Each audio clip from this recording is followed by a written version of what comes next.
Hello, welcome to Tech Intent, 22nd of August 2024. Today, we're going to be talking about protecting your business with Microsoft 365, specifically secure email communication. Email communication is critical in business. It is a great record for keeping track of communication with customers and suppliers. It's also a common target for cyber attacks. So protecting that is really critical. Especially with sensitive information that gets sent. So what we're going to do is we're going to go through a couple of practical tips and tricks that you can look at. So let's get started. If you have any questions in the meantime, though, please pop them in the Q&A button at the top of the webinar. So first step, pay to play almost with safeguarding your email is multi-factor authentication or two-factor authentication. This adds an extra layer to your email security. And if you happen to have your password stolen or you've reused it somewhere, at least you've got that second form of verification. Now, not all multi-factors are created equal. So SMS has obviously been very popular in the past, but what you want to be looking towards is more using an authenticator app that can increase your security level and improve that a lot. It also helps with the experience because you can use different methods to make that a faster and more seamless process. Next one is preventing phishing emails. So phishing emails are getting more sophisticated, and even the most careful people will get caught by them. Microsoft does have features like safe links and safe attachments, which help detect malicious stuff coming to your inbox.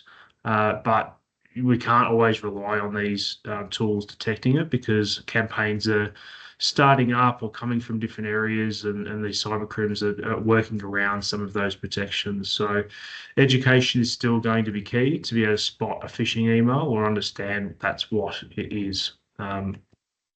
Definitely encourage, as a quick tip, to encourage the team to double check unexpected emails, even if they appear to come from expected contacts. Whether you contact them through a separate means by Teams or give them a phone call, or if you're in the same physical location, that's another great option. It's important to know that even though having multi-factor in place and being able to spot phishing emails is important, these protections aren't foolproof. They don't stop all the attacks. It is possible now for phishing emails to be crafted in a way that it will give the attacker your multi-factor access to them to be able to use. So you need to be able to use these strategies in conjunction with each other and other techniques to protect. So don't just rely on these things as being 100%. So data encryption, so keeping email communications secure through this method. So data encryption works like putting your letters into a sealed envelope before sending them. It's only intended for the recipient on the other end to see them, and you might put in something that prevents people from reading what's in there. Microsoft 365 does have built-in encryption options to encrypt the attachments and the contents of the email during transmission. This is particularly important if you absolutely must send critical information or sensitive information via email. It's not as user-friendly to use the encryption function because it requires the recipient to verify their account before they can access it. So it does make the steps to open the communication a little bit more difficult, but that's a price to pay for ensuring that it's going to be secure forever. So encrypting that is really important. Even sensitive internal communications would be worth encrypting. And if you don't know how to use that, there are tools that can be set up in your system where you can do, say, encrypt in the subject, and it will then pick up and apply that on the way out. So that's how you might be able to trigger a secure email, or you might say secure email in the subject. Beyond encryption, there are some other steps that you can use to ensure email security. Avoid sending the sensitive information via email wherever possible. Microsoft's information rights management solution can help you controlling actions that that you might not want to happen. So that this tool can be prevent you from printing printing emails, from forwarding emails, and it encrypts those documents all the time. So if you have that need to prevent people from being able to forward things to their personal email and losing control of that data, information rights management is a brilliant piece to the business premium suite that would definitely be worth looking at and implementing. Quick tip, keep checking your email security settings and policies. Small adjustments can lead to big improvements. Microsoft is constantly making changes to what they call their baseline secure score in the system. And that's why, for the most part, with our minimum sort of standard of security is continuing to improve these security policies and just fine tuning them over time. So they don't impact what you're using, but they still keep you secure based on what the current threat landscape looks like. Implementing these strategies is a strong start to helping increase your email security. 91% of cyber incidents start with email. So it's really critical to get these in place. There's more parts to the puzzle, obviously, but these are some of the fundamentals. If you don't have these, it's definitely worthwhile getting those in place and making sure that they're working effectively and they're not holding up your team from working as well. Okay, so we're at the end of the session on this one, and what we want to do now is to open it up to Q&A. So just check and see if we've got any questions that have come in. And one of the ones we have here is, we already use Microsoft 365. Do we still need a separate email security policy?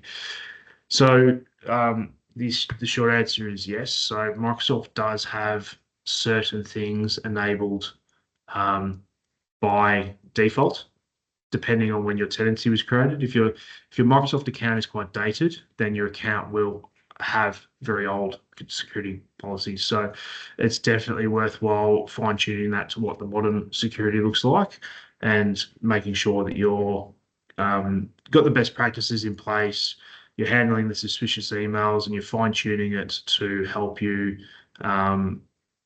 take advantage of the settings that are there now, that even the capability is increased. So it's definitely worthwhile to look at that. Next one we have here is, what should we do if we suspect our email system has been compromised? An email system has been compromised. Well, look, the first thing to do is to call your IT or technical person to have a look at it. The first step for the email side of things is to make sure that access is cut off. You can't do that just by turning off the computer or disconnecting it from the network. When you're using Microsoft Cloud or Microsoft 365, you need to block the account and sign out all the access to it. So that's best done by the person that has the administrative access, and it can be done very quickly, and then the logs can be reviewed to help prevent that. It's not something that people should be embarrassed about either. There's a lot of safety in this. What most IT professionals would prefer is to be told quickly so that they can fix the problem rather than blaming you for any issues. So definitely be fast in making that call to prevent the issue from getting bigger than what it is, because the longer it is, the more damage that can happen. So how do we handle email security for remote employees or those using personal devices? So for remote employees, I mean, most of Microsoft 365 is remote all the time. So you would have the same policies in place as you would day to day. Using personal devices is a little bit different. You can add some layers of security using information rights management to help control that. But personal devices are difficult to maintain the security for because people will get in their workflow and they might download an attachment that goes to their computer and you lose control of that data. So you should still have all the baseline stuff set up like MFA and a strong password and so forth. But I would try to be avoiding using BYOD or your own personal devices for work purposes because it's most likely inadvertent or accidental access that can be there. So, um, and I think that is all we have questions wise. So, thank you for joining us today. Really appreciate the time. If you have any more questions, please get in contact with us. We're happy to do more webinars on things that people are finding valuable. So, until next time, we'll see you later.